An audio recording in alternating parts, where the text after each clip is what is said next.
Gracias. A partir de este momento damos inicio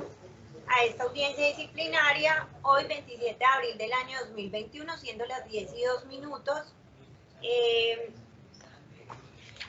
declarando los recintos en audiencia y dando inicio entonces preguntándole a los sujetos procesales si ya es de pleno conocimiento el contenido del auto de citación a audiencia. Le pregunto, doctor Daniel Giovanni Neira. Sí, señorita capitán, conozco plenamente el auto de citación a audiencia, de paso porque el despacho me suministró copias del expediente antes de esta diligencia. Y sea esta la oportunidad para expresarle que sobre aquel auto en mención existe la intención de solicitar la nulidad del mismo, lo cual sustentaré una vez así me lo permita, concediéndome el uso de la palabra con esa finalidad. Gracias, doctor. Le pregunto al señor patrullero, como quiera que ya es de pleno conocimiento el contenido del auto de citación a audiencia por cada uno de los sujetos procesales y en atención a lo manifestado por parte de la defensa, voy a proceder a concederle la palabra al doctor Daniel Giovanni Neira Ríos para que se pronuncie respecto a las nulidades que desee impetrar al mismo. Muchas gracias, señorita oficial. En mi condición de apoderado del patrullero, le solicito formalmente al despacho decretar la nulidad del auto de citación a audiencia calendado 13 de abril del 2021 que él nos convoca porque el auto está construido sobre irregularidades que se tornan insubsanables. Sea lo primero señalar que el auto de citación a audiencia impide el ejercicio de la defensa como componente del debido proceso porque, por ejemplo, en la página 5 del auto, que se convierte en el folio 54 del cartulario, al referirse a la ilicitud sustancial que se le reprocha a mi defendido, refiere textualmente la oficina CODIN lo siguiente,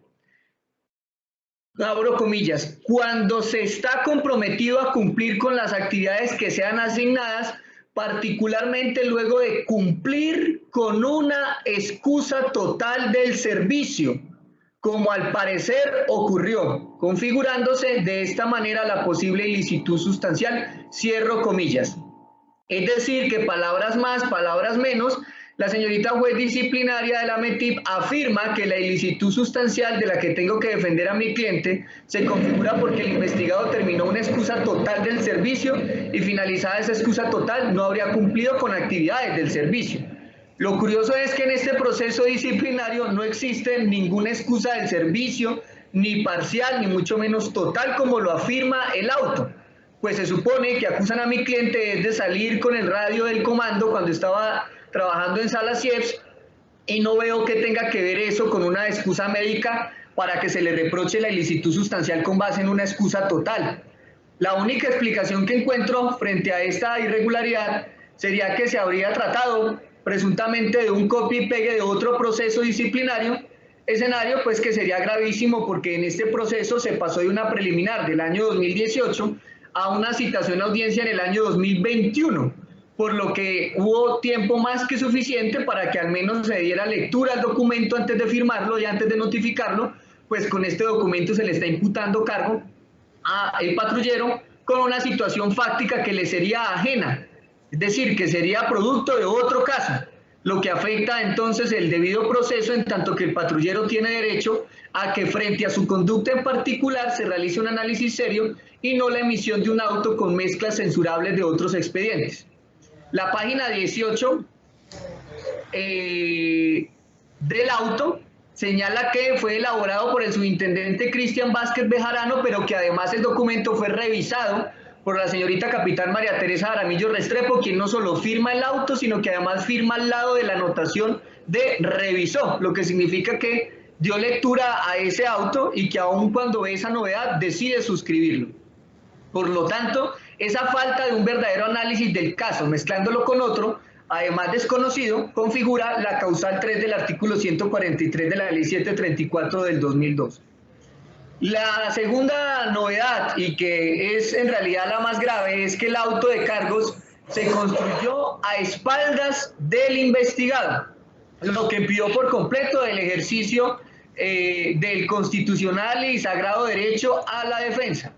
Para demostrar esa teoría se vislumbra que a folios 6 al 9 del cartulario aparece el auto de apertura de la indagación preliminar, el cual tiene fecha de 14 de diciembre del 2018. En el primer acápite llamado Vistos, se menciona que hay un informe en contra del patrullero Javier por una mayor el informe. En el acápite siguiente del auto de citación, que corresponde al denominado resumen de los hechos, vuelve y se menciona que la novedad sería de un patrullero de nombre Javier por un informe de una mayor. El tercer acápite, denominado consideración del despacho, se lee en su inciso tercero que la indagación es para verificar la presunta conducta del patrullero Javier un informe de una mayor. El cuarto y último acápite del auto de apertura, que se denomina resuelve, se menciona en el artículo primero que la indagación es contra el patrullero Javier En el artículo segundo se ordena notificar al patrullero Javier En el artículo tercero del resuelve se señala la posibilidad de que rinda versión libre el patrullero Javier Y en el artículo cuarto de las pruebas documentales ordenadas se señala que talento humano deberá certificar el sueldo del patrullero Javier y que el comandante de Estación Sur deberá llegar la situación administrativa y copias de las minutas del patrullero Javier. Este ejercicio, en donde parezco una especie de loro diciendo el patrullero Javier tiene una finalidad en mi solicitud de nulidad, y es una finalidad pedagógica de demostrar que en el auto de apertura y la indagación preliminar el despacho menciona 8 veces el nombre completo de la persona a la que se le apertura el proceso disciplinario, pero ni siquiera por esa repetición de la repetidera se le notificó oportunamente al patrullero Javier que estaba siendo investigado. Dice una frase institucional: las órdenes se cumplen o la milicia se acaba. Pues bien, en la oficina Codín Metín no se cumplen ni las órdenes del mismo despacho, porque el folio 9 del expediente dice, abro comillas, en cumplimiento a lo preceptuado por la misma ley se comunicará oportunamente al investigado del lugar, fecha y horas señaladas para la práctica de los medios probatorios en ejercicio de su derecho de defensa, cierro comillas. Resalto este término que no es mío, es de la oficina Codín, oportunamente, porque resulta que estando emitida la orden clara, precisa y concisa de posible cumplimiento, consistente en notificar el inicio de la investigación, pero además de notificar la práctica probatoria para que el patrullero pudiera ejercer su defensa, eso no se acató, puesto que habiéndose emitido las órdenes procesales referidas, el 14 de diciembre del 2018 se recolectaron las pruebas documentales a espaldas del patrullero investigado,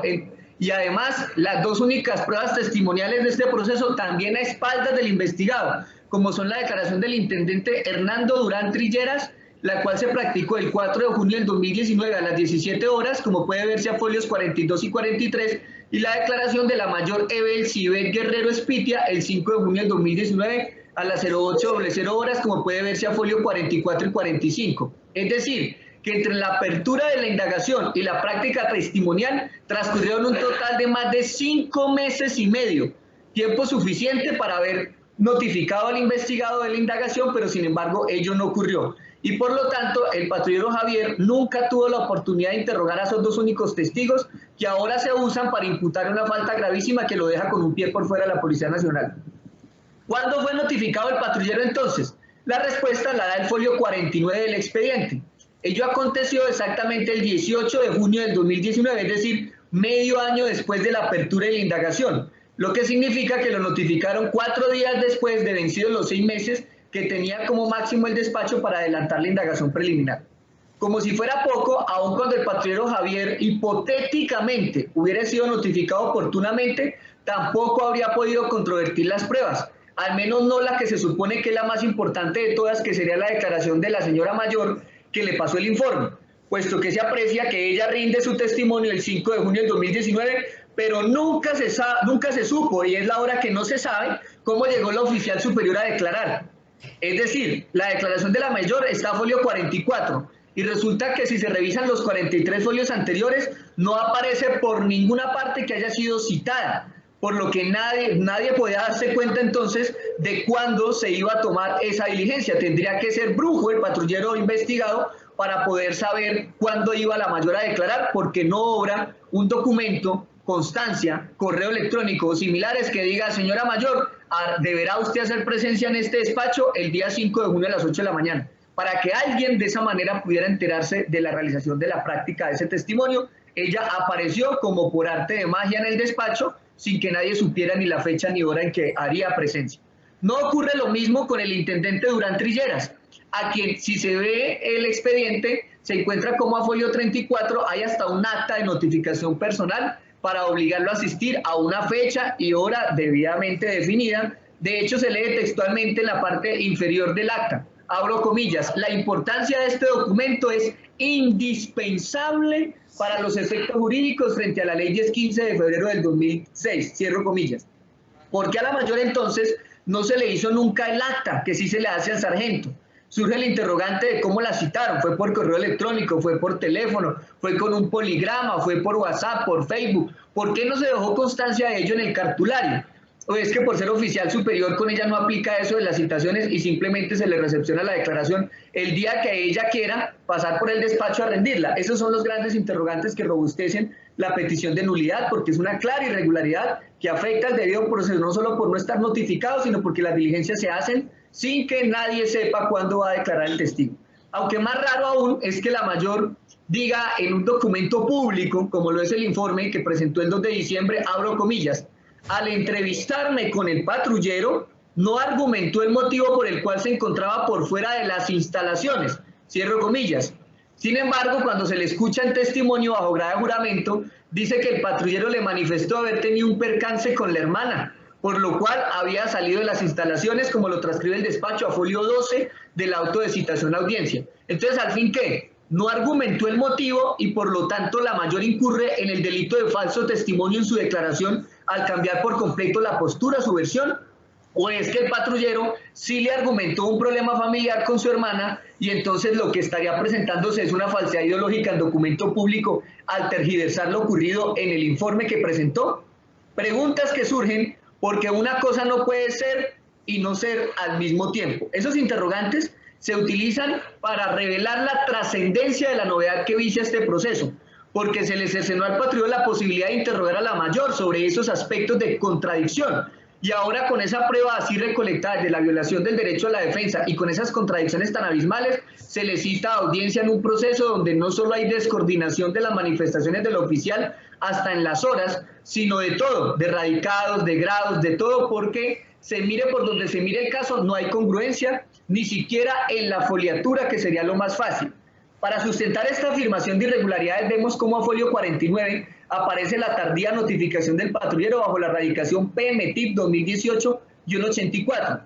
Es decir, que ese día le dicen a Javier que tiene abierta en su contra una preliminar, pero a folio inmediatamente siguiente, es decir, a folio 50, aparece por arte de magia que el proceso se transformó en investigación formal, pero sin que exista el auto de apertura de investigación formal que sea producto de la evaluación de la indagación preliminar. Aparece es una constancia firmada por la señorita capitán que hoy dirige esta audiencia, hablando de unas resoluciones del año 2020 sobre la pandemia, en donde invoca ya radicado de formal, METIP 2019-45, que nadie sabe de dónde salió porque no hubo nunca el auto que he referido, el de evaluando la indagación para ese momento. Pero a folio 51, es decir, el folio inmediatamente siguiente, la capitán aparece firmando ya no como capitán, sino como teniente, donde dice que el proceso lo traía a cargo del oficial David Andrés Torres Alzate y que ahora lo continúa la teniente María Teresa. Según la parte de arriba de ese folio 51, para darle, abro comillas, continuidad a la presente indagación preliminar, cierro comillas, como se menciona encima de la firma del intendente Cerda Rodríguez. Pero en la parte de abajo del mismo folio 51, la oficial dice, abro comillas, prosígase con la investigación, cierro comillas. Es decir, que el folio 50 es formal, pero en el folio 51, parte superior, es preliminar, pero en la parte inferior del folio 51 es formal otra vez. Una mezcla entre indagación preliminar con investigación formal que demuestra el porqué de tanta irregularidad. De hecho, se supone que los expedientes deben llevar una secuencia en la línea del tiempo y resulta que a folio 50 se tiene fecha 1 de septiembre del 2020 y a folio 51 se devuelve el despacho en la línea del tiempo y aterriza en el 9 de septiembre del 2019. Y seguidamente pasa a folio 52 donde ya salta la fecha 13 de abril del 2021 que corresponde al auto de cargos. Al respecto, debo indicar como sustento jurisprudencial y legal de mi petición de nulidad que la Corte Constitucional ha considerado que tiene carácter de prueba ilícita o nula de pleno derecho, además de la que se practica con vulneración de los derechos fundamentales, aquella que se ha producido sin el cabal observancia de las formalidades legales esenciales requeridas en la producción de la prueba, y entre ellas, de manera prioritaria, el principio de contradicción. Para reforzar lo manifestado, resulta de gran importancia traer a colación las citas tomadas de la sentencia SU 159 del 2002, proferida por la Corte Constitucional ya mencionada, en donde se establece que en estos casos se debe excluir una prueba o declararla como inexistente por lo siguiente, abro comillas, con el fin de determinar cuando existe una violación del debido proceso que tenga como consecuencia la exclusión de una prueba, es necesario tener en cuenta al menos las siguientes consideraciones. Se está ante una ilegalidad que compromete el debido proceso, bien sea cuando se ha afectado las reglas sustantivas que protegen la integridad del sistema judicial o que buscan impedir que se tomen decisiones arbitrarias, o bien sea cuando han sido desconocidas formalidades esenciales que aseguran la confiabilidad de la prueba y su valor para demostrar la verdad real dentro del proceso. La regla general de exclusión, además de disuadir a los investigadores de caer en la tentación de violar el debido proceso, cumple diversas funciones como garantizar la integridad de la administración de justicia, la realización de la justicia en el caso concreto, el ejercicio del derecho de defensa, el respeto al Estado de Derecho y el goce efectivo de los derechos constitucionales fundamentales, cierro comillas. En esa misma determinación de la sentencia de unificación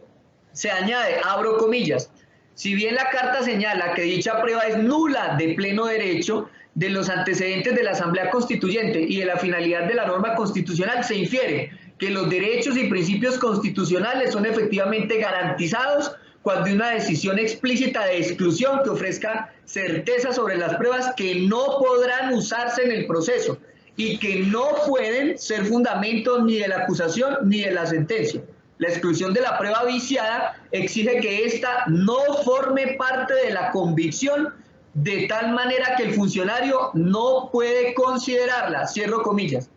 Vistas así las cosas, corresponde al operador jurídico de la AMETIP ponerle fin al yerro cometido y proceder a excluir de cualquier valoración las pruebas recolectadas a escondidas del investigado en este proceso disciplinario, porque además el artículo 140 del Código Disciplinario Único, Ley 734, dispone que la prueba recaudada sin el lleno de las formalidades sustanciales o con desconocimiento de los derechos fundamentales del investigado se tendrá como inexistente. Esto es, no se le reconoce la categoría jurídica de prueba, por ende, no puede servir de soporte legítimo a una decisión como la de convocar audiencia. Ya sin esos testimonios, no podría el despacho afirmar que se encuentra objetivamente demostrada la falta, ni tampoco podría afirmar que existan pruebas que comprometan la responsabilidad del investigado que le permitan pasar al procedimiento verbal, como lo señala el artículo 175. Por lo tanto, esa situación que se hace insalvable hace que el auto del 13 de abril del 2021 pierda su fuerza y por lo tanto deba salir del proceso. Ahora bien, no basta con una declaratoria de nulidad, señorita capitán, sino que además debe ordenarse el archivo inmediato del proceso, siguiendo las instrucciones que sobre la materia ha trazado de antaño la Inspección General de la Policía Nacional, como ocurrió con la decisión del 9 de mayo del 2013 en el radicado Regi 2-2012-71, relacionado con el caso del general Mena y el entonces teniente Ricardo Salinas Talero, en donde se revocó la sanción impuesta a este último por una nulidad, pero además señaló la Inspección General que el proceso no podía volver a iniciar. Dice textualmente el Inspector General como autoridad disciplinaria en la Policía Nacional. Abro comillas, permitir que se retome nuevamente la actuación disciplinaria, habiéndose agotado la etapa preliminar donde debió agotarse toda la necesidad de la prueba, sería desconocer el espíritu de la seguridad jurídica en cuanto a esa estabilidad y armonía que deben caracterizar nuestro ordenamiento jurídico. Además, no puede desconocerse derechos fundamentales que orientan la praxis dentro del proceso disciplinario, como lo es el debido proceso y el derecho a la defensa. Valor jurídico que regula no solamente esta acción, sino que debe observarse en todas las jurisdicciones con poder sancionatorio o punitivo, bien social que como una medida más que equitativa proporcional al impartirse justicia. Desborda lo ortodoxo volver a intentar establecer si el investigado pudo adoptar o no un comportamiento considerado como punible. Esta decisión que he referido y que sería equiparable a una especie de jurisprudencia disciplinaria interna dentro de la policía fue firmada por el mayor general Santiago Parra Rubiano en calidad de inspector general para ese momento. Es decir, que la propia inspección general a la que pertenece este despacho ha indicado cuál es el camino a seguir en este tipo de asuntos, que es revocar aquella decisión que está viciada y excluir las pruebas practicadas en forma irregular, que en este caso son todas, y por encontrarse ya vencido el término para actuar, al no poderse revivir la preliminar, el paso a seguir sería archivar el proceso disciplinario, siendo esta las peticiones que realizo ante su despacho, señorita oficial, en virtud de que, tal y como se ha expuesto, pues se configuran dos causales: la violación del derecho de defensa al investigado, del numeral segundo del 143, y simultáneamente la del numeral tercero, la existencia de irregularidades sustanciales que afectan el debido proceso y que en este caso se hacen insubsanables. Debo indicar, sí, por lealtad procesal y en registro, para que quede registro en audios, que este proceso, así, todo mal hecho, no nació en sus manos, sino que obedece a negligencias y omisiones de quienes les han antecedido a usted en ese cargo, señorita oficial. Sin embargo, pues es usted la llamada ahora a hacer los ajustes de legalidad pertinentes y a tomar las decisiones que el derecho corresponda, que no son otras que las aquí pedidas. Muchas gracias. Gracias, doctor. Una vez interpuestas sus nulidades al presente auto de citación a audiencia, adiado 13 de abril del año 2021, me permito indicar que ante las mismas nulidades este despacho no accede por las siguientes razones que me permito esbozar en este momento. De acuerdo a la primer solicitud que hace la defensa respecto a encontrar irregularidades insubsanables al interior del auto de citación a audiencia, a folio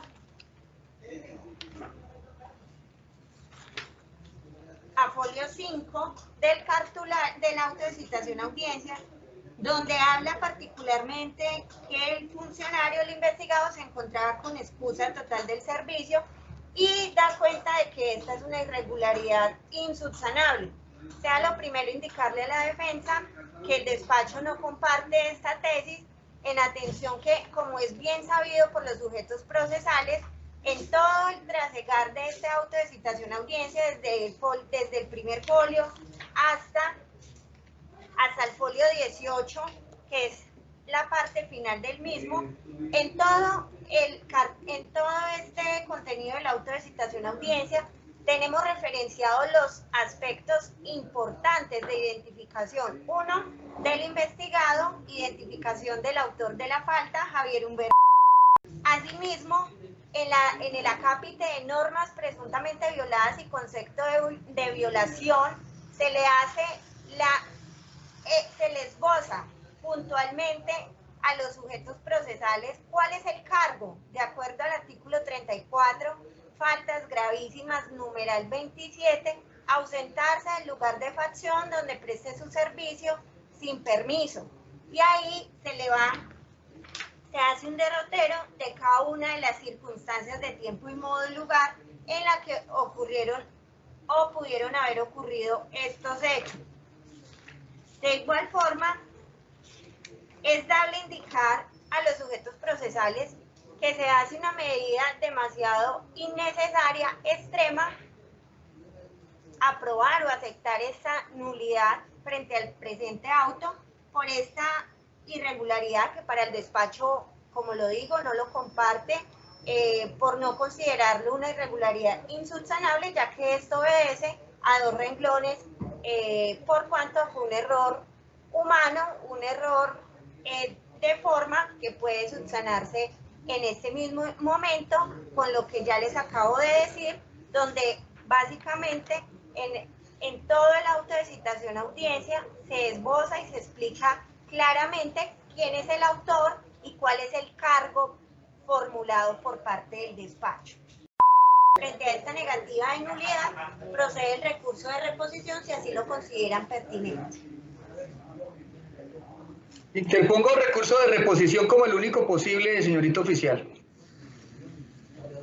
Bien, para continuar entonces, doctor.